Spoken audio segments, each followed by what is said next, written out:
Thank you. Thank you very much, and thank you for having me here today. It's pretty inspiring for me to be in a room like this and to talk to so many people who are doing so many wonderful and really important and very innovative things for the environment. So the first thing that I should tell you is that I was not raised as an environmentalist. Environmentalism was not something that was really on my mind as I was growing up, and through a series of experiences in my 20s, one of them living in China for a couple of years and things subsequent to that, I started to think a lot about where are we going as really as a civilization. How do we continue to develop in ways, this is my speechwriter, just sorry about that. I'll talk to her later. But how do we develop in ways that are, enable us to pursue a higher quality of life, both here at home, in China, elsewhere around the world, and do it in a way that still brings our civilization into balance with nature. And I was thinking a lot about that. I was, really frustrated about it for a while. I was angry about it for a while. I was scared about it for a while. And what I came to realize was that the only thing that my anger and frustration and fear was really doing was pretty much alienating everybody who was really close to me. Because like my brother would see me coming into the room and he'd be like, oh, here he comes to make me feel bad again. There's my brother. Thanks so much. And I just felt, what, there has to be a better way. So the first thing I did in 2003, I started a green design home furnishings company. I thought, I'm going to try and make home furniture and home furnishings as modern and as eco-friendly as possible and show that green can be appealing and attractive. So I was really committed to this company. I threw everything that I had into this company. And after about a year and a half into that experience, and I'd started in Washington, D.C., I realized that I wanted to be in New York because so much of the best green design in that industry was happening in Brooklyn. And I had one employee at the time. We were a very small internet startup with this big vision and big idea. And so Lucy was my business manager. She was my bookkeeper. She was my personal assistant. I mean, there was it was a company of two. And we were working out of my apartment, and she knew me incredibly well. Well, she wasn't going to make the move with me up to Brooklyn. But on this last day when we were working together in D.C., she had agreed that if I would sell her my car, then she would help me pack up and move up to New York City. So it was a long day, and we were on the New Jersey Turnpike. It was about 10:30 at night. We're both a little irritated, and Lucy is seemingly starting to hyperventilate in the passenger seat. I'm like, are you okay? And I could tell she was really nervous. And she was like, Josh, look, I have to ask you something. I have to get this off my chest. I couldn't ask you when you were my boss, but you're not my boss anymore. And there's something I really, really need to ask you. And so, me being the kind of guy that I am, I immediately thought, oh my God, this is awesome. She's attracted to me. She's right.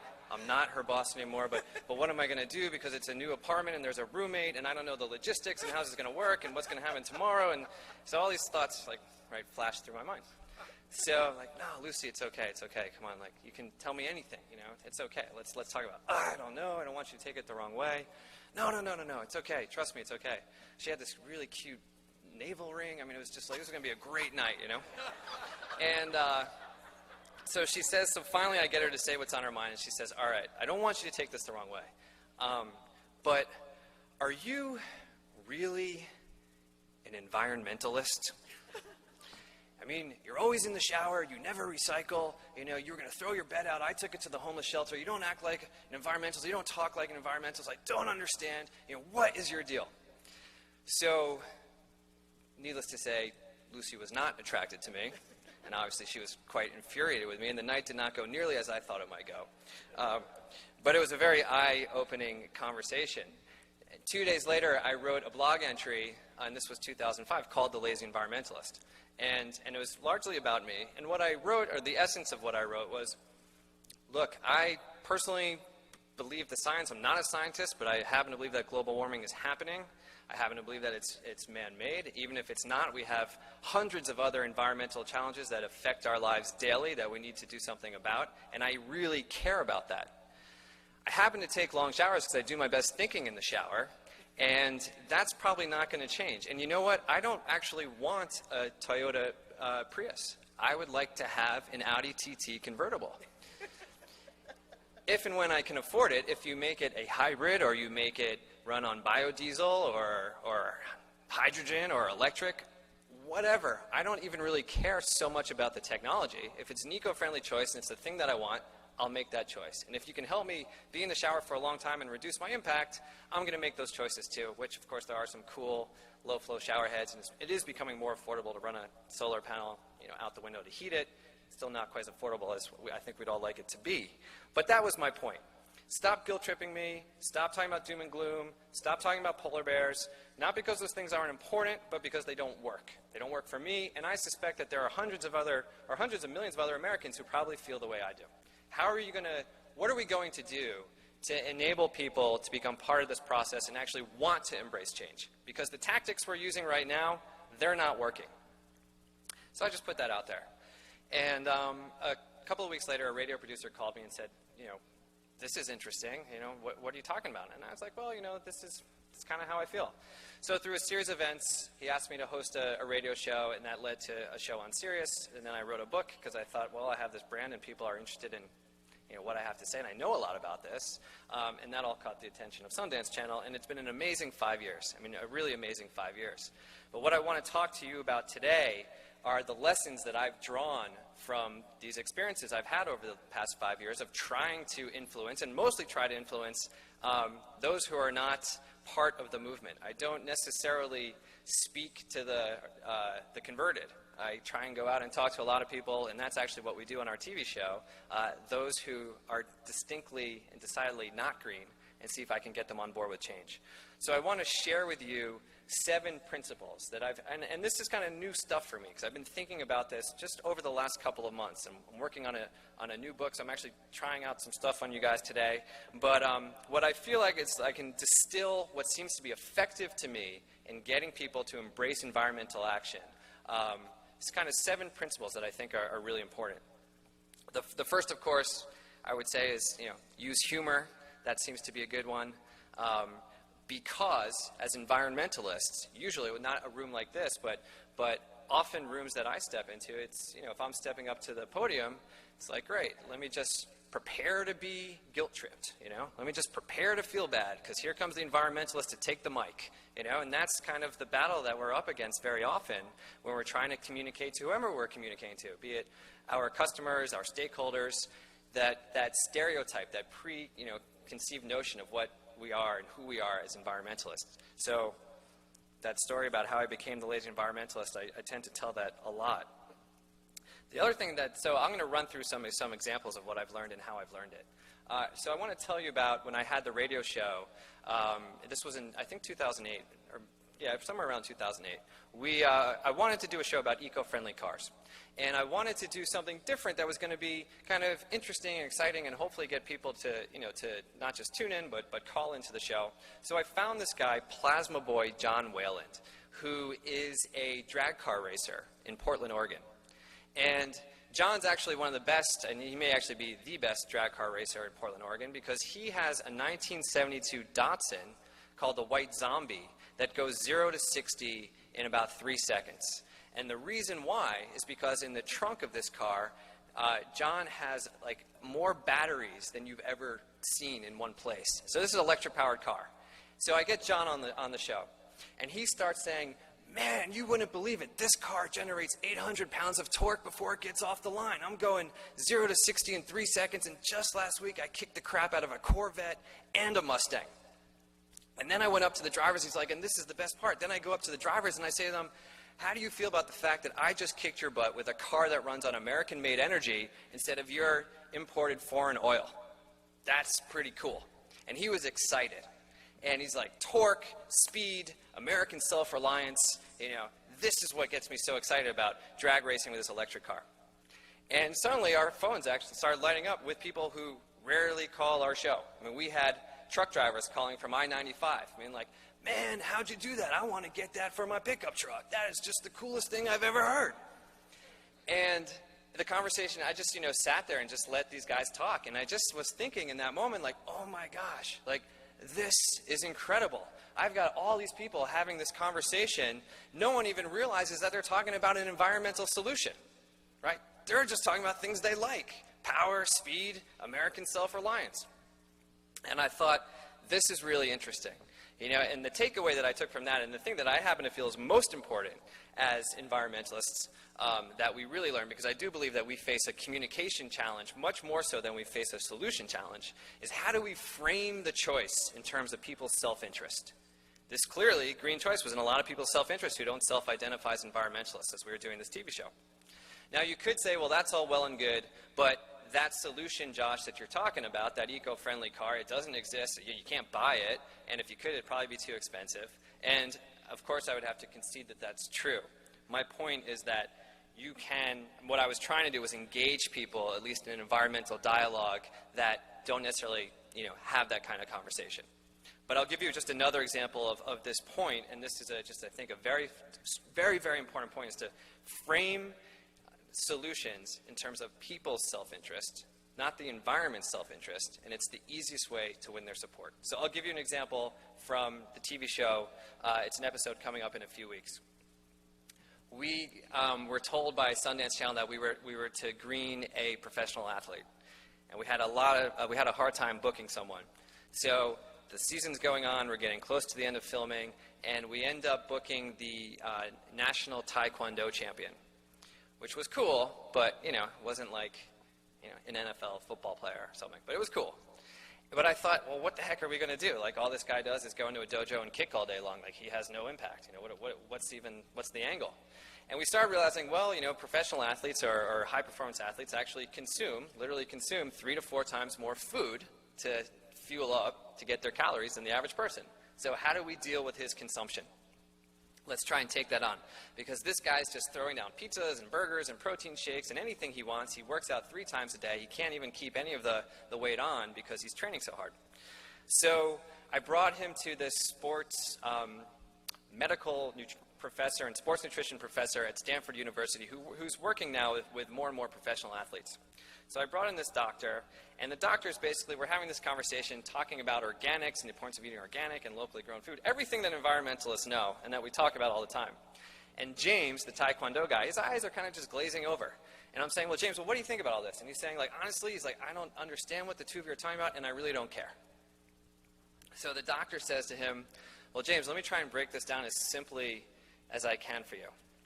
Organic food, and hopefully local organic food, because local's the freshest, but organic food can't rely on pesticides and insecticides to grow. It has to learn to fend for itself. Therefore, it's stronger food. It has higher antioxidant content. As an athlete, you're working out so much, you are breaking down your muscles, you are depleting your body. You need a lot of antioxidants to replenish, to recuperate, so you can work out harder. So James, the simplest way I can say is that if you eat organic food, which is stronger food, you will be a stronger champion and stand a better chance to win gold at the 2012 Olympics. Well, that was clearly in James' self-interest. Even though he didn't really care about the environment, he sure cared about winning Olympic gold a couple of years from now. And it was really about taking this thing that we all talk about in terms of the importance of going organic and framing it in terms of why James should care about it himself. And I just feel that this idea of framing in terms of people's self-interest, there's usually a way to do it, and it's incredibly compelling. The third thing I would say, I sort of put it under the heading of, like, look normal. And by that, last summer, after season 1 of my TV show aired, I kind of was like, all right, well, I'm just going to take a break. I had moved down to Asheville, North Carolina. If anyone's been through there, I mean, it's beautiful. It's also, kind of like a sort of a hippie-ish little town, and I just thought, I'm going to blend in. I'm going to grow a mohawk. And so, all summer long, I was just growing out this mohawk. And my folks have retired down to Asheville, so I'd see my dad periodically, and he would just kind of like roll his eyes and just be like, my son, I'm so proud. And as the summer went on, I was getting ready to go back to Notre Dame University to give a talk to the business school's board of advisors. I had given a talk in January to the students at the business school that was very well received, so the dean had invited me back to speak to the board of advisors. And my dad called me about 2 days before I was supposed to go, and he invited me to lunch, which usually means I'm about to get a lecture. So we sat down, and I kind of knew what was coming. He was like, son, I know how important it is for you for people to listen to your message. And I was like, Dad, it's cool, I'm going to cut my hair. Like, it's okay. But as like many fathers, he had worked himself up and had a whole speech that he, was going to lay on me no matter what. So, for about 10 minutes, he just proceeded to tell me why I had to, like, cut my hair. And, and it was obvious to me and unfortunate, but I cut my hair. And I, put on a jacket and tie, and I went up to Notre Dame, and I gave my talk. And it went well, and it was also a really cool audience. And afterward, Dan Hess, the CEO of Sprint, was in the audience, and he came up, and he's talking about his cell phone that he's excited about, and we had lunch with him and a number of other people, and it was just like so obvious to me what would have happened had I showed up in that room with my mohawk. And the thing is, like, and it kind of goes back to my first point that, as environmentalists, we are coming into rooms, we are starting at a disadvantage because people think of us with all of these, stereotypes that aren't always helpful. And the more that we can do to kind of look normal, right, whether that's actually how we look or how our marketing materials appear or what our website looks like or what the packaging on our products looks like, the more that it looks the way that people expect things to look, and it doesn't look like eco or hippie or crunchy or granola, but the more that it looks normal, the more that we'll have an impact, and the more effective we'll be. And I just think, really thinking through who are we communicating to, what's important to them, and how do we either frame our materials or our talk or our advertisements, whatever it might be, so that it resonates with who they are. Because what's really important, nobody cares about my environmental values, right? And I don't necessarily think they should. What they care about is, like, why should they care? And that's what we have to focus on. The fourth thing that I want to tell you is, and this I would kind of label on the importance, again, of, like, no guilt trips, no gloom and doom, no talking about polar bears. I was asked by Walmart about 2 years ago to host a satellite media tour. It was around Earth Day, and I was going to talk about what we were calling green on a shoestring. All of these products that were available at Walmart that were affordable, made from recycled content, organic, some cool stuff. And so I was in a room where I was staring into a camera, and then was being kind of broadcast to morning shows around the country, and we were also doing some radio shows as well. And I was getting hooked into this radio show, this morning show in Knoxville, Tennessee. I had my earpiece in, and through the earpiece, I could hear these two hosts of these two morning DJs who obviously didn't know I was on the line, and their conversation basically went something like, great, just what would I need this morning, another Yankee environmentalist to tell me, why I'm terrible and why we need to, save the planet and make me feel awful. And they went on and on and on, and then it was like, okay, and we're back, and welcome Josh, what do you have for us? And, and sort of like in that split second before I was going on, I was like, oh, what am I going to do? What am I going to do? So I thought, I didn't know how much time I had either, and like when they were going to cut me off. But I thought, so the first thing I said was like, all right, well, you guys are down in Knoxville, huh? I'm like, wow, you guys, how's the football team looking, right? Because it's SEC country. And, well, not so good. I was like, yeah, rough loss to LSU last year. You guys had a shot at winning the SEC. Yeah, it was terrible. And we got off, we got talking about college football, which, of course, is a great thing to talk about, of course, here in Columbus and certainly throughout the South. And we talked about that for a couple of minutes. We talked about the upcoming season. And then they finally said, all right, so what do you have for us, Josh? I was like, well, guys, you like to save money, right? Like, yeah, well, times are tough. Yeah, we always want to save money. So then I talked about, all these like green on a shoestring products. I'm like, well, I'm just really here to tell you how, these really cool products that are going to save you money are also better for the planet, and they're really just, easy to do. They fit your life. And I went through my whole thing, and they were like, wow, okay, you're not as bad as I thought you were going to be, which I took as a big compliment. And, that stuff's cool. So, I didn't have to, if I had started laying in or started coming with like, we have to save the planet, it would have been a very different conversation. It would not have been effective. And it's actually, this happens to me pretty regularly. So I was on Fox and Friends, as John mentioned, not long ago. And right before the segment was about to start, and this was in New York City, the host leans over in his chair and he says to me, just so you know, I don't believe in global warming. Sits back in his chair, and I'm looking at him thinking like, yeah, thanks, man. Like, I'm not, nervous enough, like, great. And the camera, they're like, okay, you're going live in 30 seconds. And it's like, And so I'm thinking, like, what am I going to say? What am I going to say? And it just kind of popped into my head. I was like, well, do you believe in the Yankees? And he was like, I do. I believe in the Yankees. So I was like, all right, well, we got some common ground here. And then, I was there to talk about ways to go green and the things that I do in terms of the products and the solutions that can help green your life. And this was about being healthy and being green. And he was into it. He was into that. Which leads to my next point, which I'll just preface by saying, I also really believe that how can I say this? You don't have to convince global warming skeptics that global warming is real to get their support for the solutions that will solve global warming anyway. And it's just so important to us. We don't, sometimes as environmentalists, we're so caught up in being right. We're so caught up in our, frankly, in our righteousness. And I've been there. I know what that feels like. I know what it's like to communicate from that place.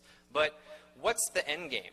I mean, do we have to win the debate, or do we have to get people moving toward the solutions that solve the issues? I believe that it's the latter. And it's stayed with me from some of these experiences that I've had. So I want to talk to you about just a couple more things. But I want to talk about green jobs. Because this, too, as I look at how this agenda is talked about on TV or in the papers, it concerns me. And what concerns me about it is that we talk so often about, or when we see, the pundits or the leaders of the movement, we talk about plans to create, 4 million or however many million green jobs in this country. We need, a green jobs program. We need, billions of dollars to go into this program, and then we're going to have green jobs and we're going to transform our economy. And every time I hear that, I just think to myself, that is a terrible way to sell green jobs. Because who really believes that, the plan's going to work? Who's going to administer it? Where are the jobs going to go? Right? I mean, is it a government program? And you start talking about this big, bold vision, and it doesn't seem to have a lot of credibility behind it. It's hard for people, and it's hard for people to identify with it. So when I think about this, and this is something I've learned in numerous cases, I think if you want to convince people that it's worth getting a green jobs program, the way that I would do it is I would talk about places like Ebensburg, Pennsylvania, where formerly unemployed steelworkers are now working in that same factory which has been retooled to make wind turbines. Because that's pretty cool. Because these steelworkers who are down on their luck are now part of the new energy economy, and they've got good jobs with good with good benefits, good economic prospects, and they're doing something good for the country to improve our national self-reliance, our independence. And that already exists. And you can talk about even what's happening, what I get excited about, like in Toledo, Ohio, where a lot of really cool solar innovation is happening around the University of Toledo, because Toledo has been a leader in glass manufacturing and the most cutting-edge solar technology. Some of it actually, the panels get printed onto glass. So I had read this Wall Street Journal article a couple years ago about how 5,000 jobs have been created in the solar industry and more are on the way in Toledo. And I thought, well, that's cool, because that's already here. And if it's in Toledo, and this, not to take anything away from Toledo, but if it's in Toledo, it can probably be replicated, in one way or another in some other places as well. And it's here. And then I thought about this guy I had on my show from the Rio Hondo School of Automotive Technology, which is east of Los Angeles, who had started an alternative energies program there to train technicians on alternative fuel vehicles. And I got him on the show, and he was saying, Josh, you wouldn't believe it. He's like, our graduates have 2 or 3 job offers. There are not enough technicians in this country who have been trained yet to work on the municipal fleets that actually have alternative fuel vehicles. There's more jobs than there's people who can fill them. And it's here right now. And when I start to think about this stuff together, collectively, I think, man, this is cool. Right? Because if you can get those wind jobs in Ebensburg, Pennsylvania, or Madison, Iowa, or small towns in Colorado where they're going, that's real. And if we can get them there, then we should be able to get them other places too. And it's a lot easier for someone to imagine a job that already exists, or to covet a job that already exists, than to try and imagine one that has no basis in reality yet. And the lesson here, to me, is that the more we can talk about real, specific success stories of green, the more we will convince people that this is something that we can really do, and the more that we will attract people to support those kinds of agendas. And again, it could be inside a company, but it's certainly, I believe, on some of these larger initiatives as well. Specifics seem to me always to be more effective than big, bold visions. The other thing I would say about, too, is, and it comes to my point I was just mentioned before, the other point that you don't have to convince people that global warming is real to convince them that these kinds of jobs are good and important for our country and important for our national security. So, again, you don't have to change the global warming skeptic's mind to get him on board with these kinds of solutions. The last thing that I want to talk about, and I would call principle number 7, is this notion of being authentic. But more than being authentic, communicating from a place that is grounded in the reality of truly how challenging it is to go green. And so I want to tell you a story about it. This was in 2004 when I had started my green furniture company. I was invited out to a conference in LA it's called LOHAS, Lifestyles of Health and Sustainability, and LOHAS is this is a whole body of market research about the green market, the socially responsible market. And I was really excited to be invited because, you know, this is where I'd gathered a lot of my market research, and somehow they discovered my products. I wasn't invited to attend the conference, but I was invited to show my product. So, and I mention that because there was a luncheon where the CEO of Patagonia at the time, Michael Crook, was giving a talk. And I was kind of on this balcony kind of looking over the grounds, and this was at the Ritz-Carlton in Marina del Rey, where all of the people who were actually, like, you know, attendees were having their lunch, and I was sort of, you know, grabbing a sandwich and kind of looking down on this talk and just excited to be present at the conference in one way or another, because this was just, a lot of my heroes were there. And Michael Crook was giving his talk, and people were eating. They weren't really paying too much attention. But then he said, you know what, about 5 or 6 years ago, I don't remember the exact numbers, but something like 85% of our fleece was made from recycled materials. Patagonia is a pretty amazing green company. He said, but, you know, today we're at about 50%. We're failing as a company. And with that, just about every knife and fork dropped, and then people turned around and they said, what the heck is Michael talking about? You know, we all know Patagonia is amazing. Like, what? What do you mean you're failing? And he was like, all right, look, he's like, we are a great company. We are committed to this. But the truth is, our recycling rates, or the amount of recycled material we're incorporating into our products, is not where we want it to be. We have to do better. And then he said, and the reason why I'm telling you this is because our customers expect the truth from us. They expect us to tell them the truth whether we're doing good or we're not doing enough. And more than expect, they respect us when we do it. So that we could try and sell something, you know, and talk about everything we're doing amazingly well that, you know, might kind of bend the truth a little bit.